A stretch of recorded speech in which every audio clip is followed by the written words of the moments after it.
Hi, welcome to the Autism ABCs. Today is the letter D, or D in sign language. I'm Dr. Lynette Louise, also known as the Brain Broad. Broad, though it may sound rude to you, stands for Brain Repair Overcoming Astronomical Dysfunctions. At least that's what I say. Oh, and on camera we have my grandson, Shay Shelton. If he giggles in the middle of this, it's because he used to have autism and he still has a little bit of a focus problem. Thank you for doing all of these, Shay. All right, let's get started. We're talking about diet today. D is for diet, and diet's an important subject when it comes to autism. Why?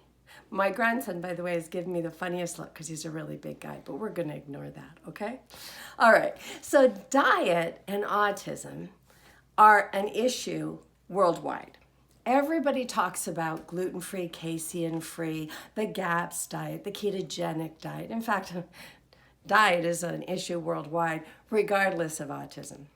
But where autism comes in is that for a lot of our children on the autism spectrum, during some portion of their life, they have a problem digesting dairy or dealing with gluten. For some of the children, they have a leaky gut and the gluten aggravates that and gets into the system without being broken down. So the GFCF diet is gluten-free, casein-free, which means you would have to remove all things with gluten from the house and all things with dairy. Okay, there's a very big problem doing huge dietary changes in most homes.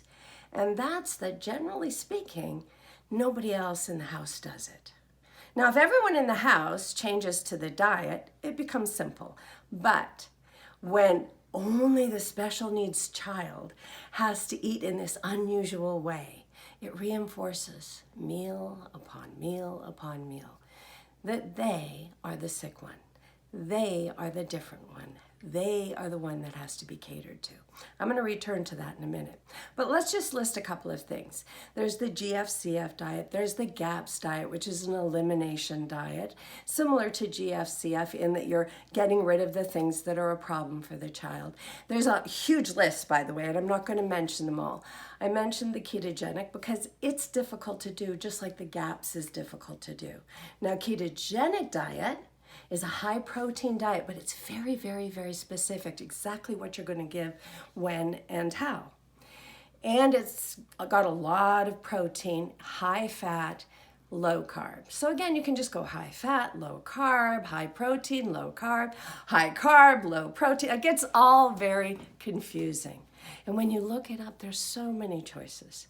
So as with most things, when people say to me, my child has autism, which diet should we do?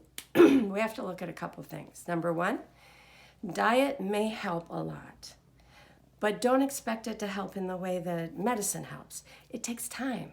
It's going to help over time.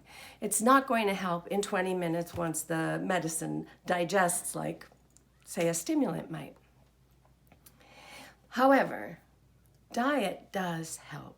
When my kids were young, I tried the macrobiotic diet and it was dairy-free. And I noticed a huge change in the children. And back then, nobody did diets for autism. And actually, nobody knew what autism was. They all thought I was saying artistic when I said autistic. Then my child draws too. It was really silly.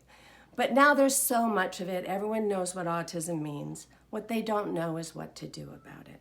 And that's because there is no answer. There are many answers. And the only way for you to know what to do is to look at your child and your situation and try stuff.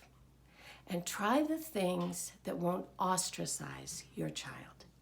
If when your child eats dairy, they become addicted to it, there's probably a problem. Or if they all of a sudden feel really zoned out and can't focus, probably a problem. Gluten makes a lot of kids angry. If they eat gluten and then they get angry, probably a problem.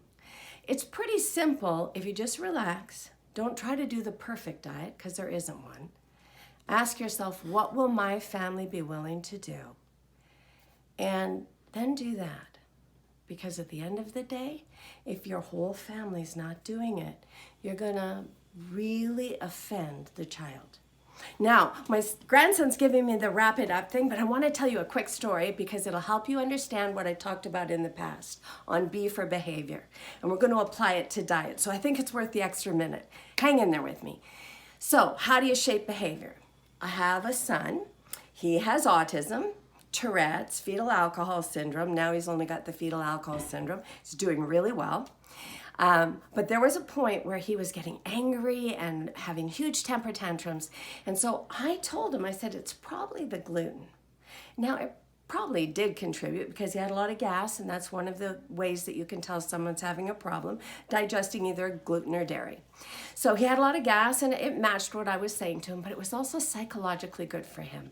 He lived on his own. He was able to go, okay, I'm not going to eat gluten. And when he'd have a bad day, he'd phone me and say, Mom, I'm in a bad mood. And I'd say, well, what did you eat today? And we'd go through it like that. So this helped him tremendously. He was in control of it. He would have a reason for his feelings, and then he would change. But after a while, it became problematic. So we were making a movie called Living with Lynette. You can watch it on YouTube. It's really cute and fun. It's a comedy. And while we were making that, everyone was having pizza. And he was like, Mom, I feel really angry because I don't get to be like everyone else. And I said, well, I think you've healed. And so we don't want you to, have a hard time with your scene. So finish your scene, and at the wrap party, you can try gluten. But don't try it before. I'll buy you a special pizza until then. So we had his special pizza. He was a little different than everyone else. We got to the wrap party. He had normal pizza, and he felt fine. Had he healed? I don't know. Had I shaped his behavior using the problem, possibly healing him? Yeah, it's kind of a combination. And that story tells you how to shape behavior, why it matters not to ostracize, and how to use diet. I'm Dr. Lynette Louise. That's my giggly grandson over there. And we've had a great time. Don't forget to subscribe and click like.